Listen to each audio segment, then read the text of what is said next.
Bom, então na segunda parte desse conteúdo, tratar aqui sobre os desafios, né? Então a parte final lá do capítulo, você vai ver que ele fala sobre esses desafios. Então vamos lá. Então, existem diversos desafios quando você desenvolve sistemas distribuídos.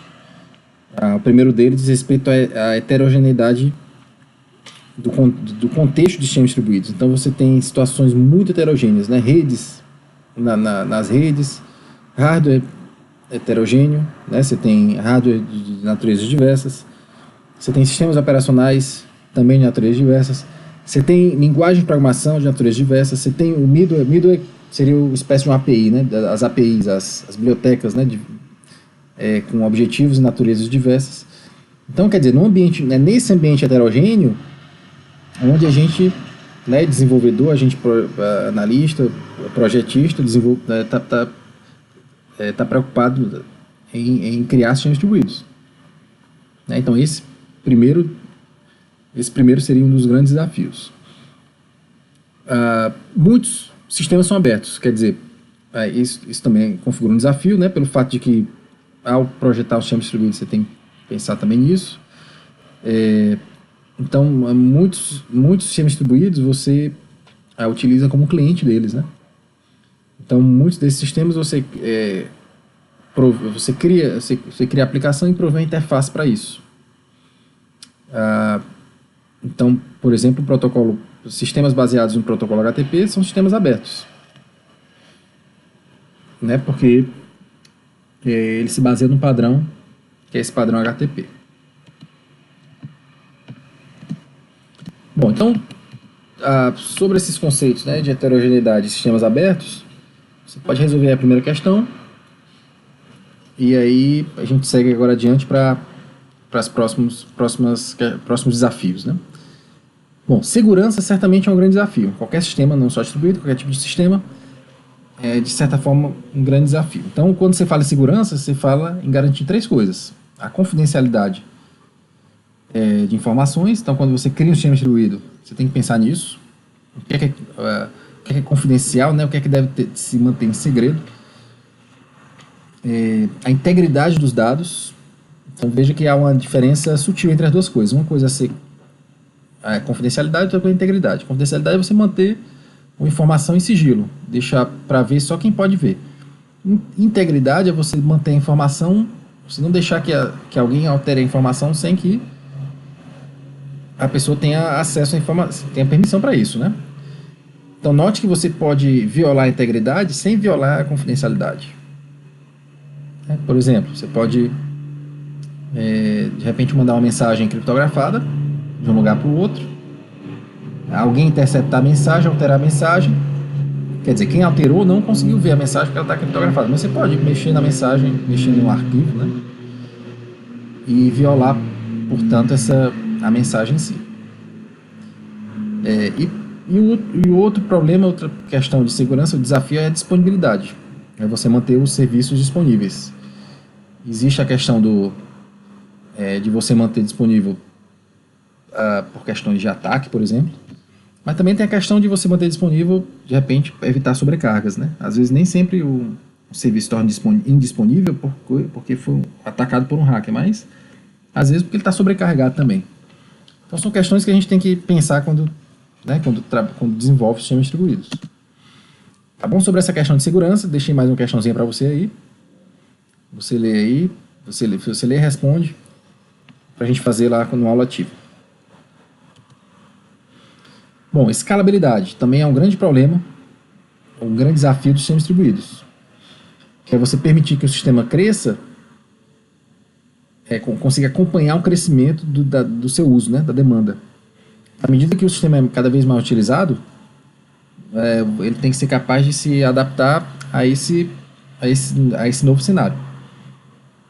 Tá bom? Então tem que avaliar o custo dos recursos, né, a questão de desempenho, a disponibilidade, você tem que evitar gargalos, né, ou seja, evitar situações em que naquele ponto é um ponto que deixa o sistema lento. De repente você tem um excelente servidor web com balanceador de carga, né, cluster e tudo mais, mas você tem um exemplo bem grotesco, digamos assim. De repente você tem só um banco de dados rodando numa maquinazinha simples, né? Então, quer dizer, o teu servidor web está bem, mas você tem um servidor de banco de dados que não está bem, e ele seria o ponto de gargalo, né, do sistema.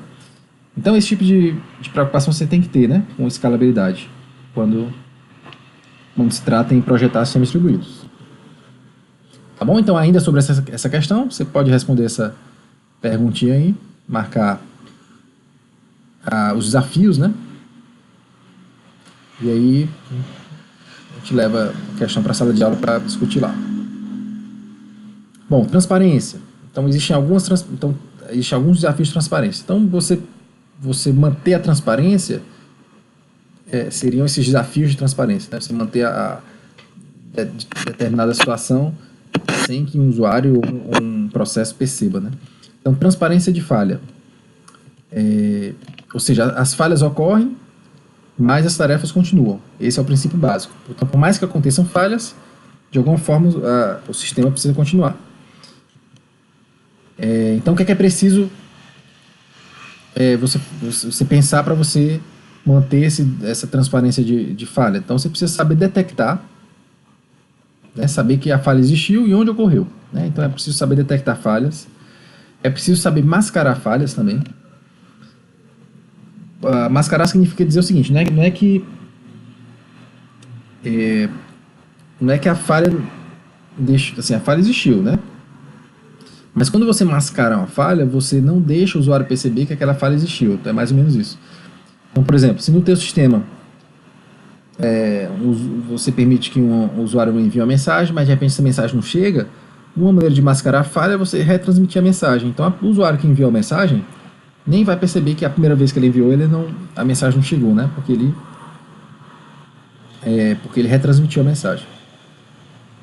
Tolerar a falha. Tolerar significa dizer o seguinte: olha, a falha ocorreu, não tenho como contornar, mas eu posso identificar e passar uma mensagem amigável para o usuário, né? Então, diferente de mascarar, que realmente você reconhece que a falha ocorreu naquele momento, não tem como resolver, mas pelo menos você consegue manter, passar essa informação para o usuário sem que o sistema quebre ali, né?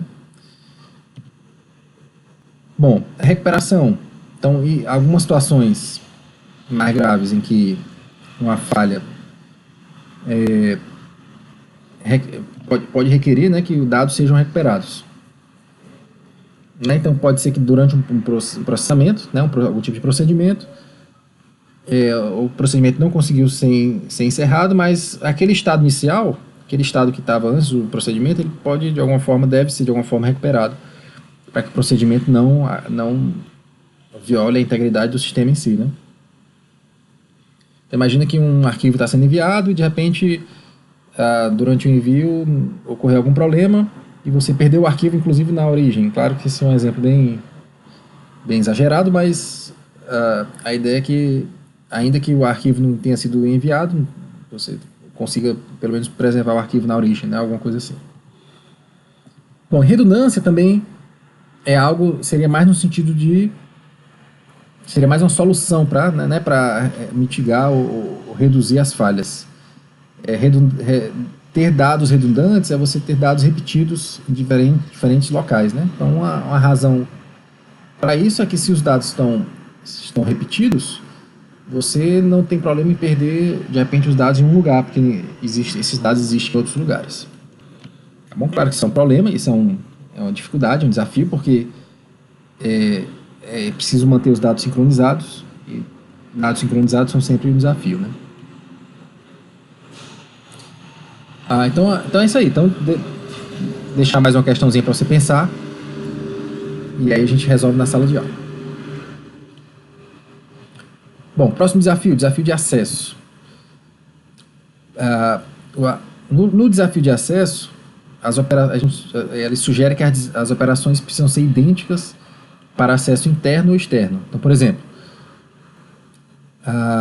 você tem um software que gerencia seus projetos na sua empresa, e aí ele tem que ter um funcionamento semelhante. Se você sai da empresa, você tem que ter a capacidade de poder usá-lo do mesmo jeito. Claro que existem questões aí de permissão e tudo mais, mas não é o fato de você ter saído do seu local que vai impactar no uso daquele software distribuído, entende? Então esse é o desafio de transparência, né? Independente de onde você estiver, você tem que ter essa capacidade de acesso preservada. Existe uma diferença sutil em relação à transparência de localização, né? Na transparência de localização, não importa onde o recurso está. O usuário também tem que ter a capacidade de utilizar o recurso do mesmo jeito. Então, um exemplo disso é de repente um site que está hospedado em um lugar diferente. Então, aquele site mudou de lugar, né? Passou a ser hospedado em outro lugar, e você, usuário, tem que ter a capacidade de acessar aquele site da mesma forma. Veja que a diferença em relação à transparência de acesso é que se você, no caso aqui, na localização, fala do recurso, né?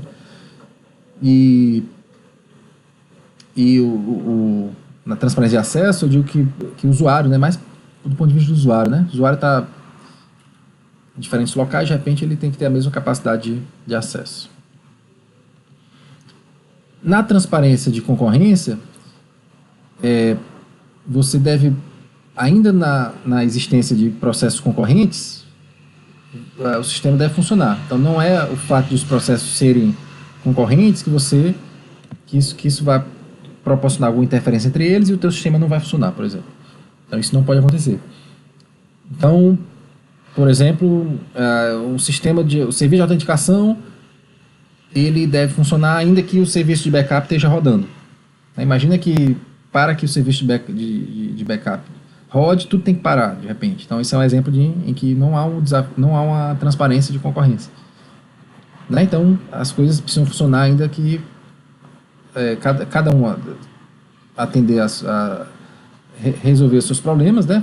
Atender o seu serviço, fazer o seu serviço de maneira concorrente. Na transparência de aplicação, a gente comentou isso agora há pouco, na questão lá das falhas, né? Então, se o mesmo recurso se o mesmo recurso é replicado, de repente, para melhorar o desempenho, ninguém pode notar isso. Tá bom? Então, se você tem mais de um servidor rodando, se você tem mais de uma cópia do mesmo dado, então ninguém pode perceber isso, né? Então, o torrent é um exemplo bem claro. Então, no torrent, você tem a mesma cópia do arquivo em vários computadores, mas na hora que o usuário vai lá baixar o arquivo, ele nem sabe exatamente, ele nem precisa saber que computadores que estão passando o arquivo para ele, por exemplo, porque quem vai fazer esse gerenciamento para ele é o próprio torrent, né? Então, ele realmente sabe preservar essa transparência de replicação. Tá bom? Transparência de mobilidade. Os recursos e clientes podem se mudar, mas isso não afeta a execução de tarefas. Então, por exemplo, o funcionário ele está no computador, ele vai para outro computador. Então, isso quer dizer, ele precisou fazer essa mudança, né? E mesmo assim ele manteve os privilégios. Transparência de desempenho. O sistema pode ser reconfigurado, ao passo em que a sobrecarga aumenta, o usuário não deve perceber isso. Tá certo? Então, de repente, o sistema está sobrecarregado, está sendo mal utilizado. Se ele tiver recurso, ele pode ser reconfigurado, né? O usuário não vai perceber isso. O fato é que isso é feito para que o sistema ele continue mantendo o seu bom desempenho. E a transparência de escala diz respeito mais aos algoritmos, né? Então, ainda que o sistema se expanda, os algoritmos não devem mudar por conta disso. Se o sistema está sendo usado por mais gente ou menos gente, tem mais computadores envolvidos ou não, o fato é que os algoritmos eles precisam ser os mesmos, eles precisam ser eficientes tanto com mais quanto com menos recursos. Tá bom? Então, um exemplo, mais usuários no Facebook não alteram os algoritmos de sugestão de amigos, por exemplo. Você não vai ter um algoritmo para poucos usuários e um algoritmo para muitos usuários. Você tem o mesmo algoritmo para todas as situações. Tá bom? Então, para encerrar, vou deixar aqui uma sequência de questõezinhas que diz respeito a essa parte de transparência, né? Você lê cada uma delas, em cada uma delas eu te dou uma situação e você vai marcar qual tipo de transparência eu me refiro àquela situação, né? 16 é assim, 17 também, 18 também e o 19 também. Tá bom? Então você dá uma olhadinha em cada uma delas, responde, e na próxima aula a gente faz sala de aula mesmo, tá bom? Então até lá.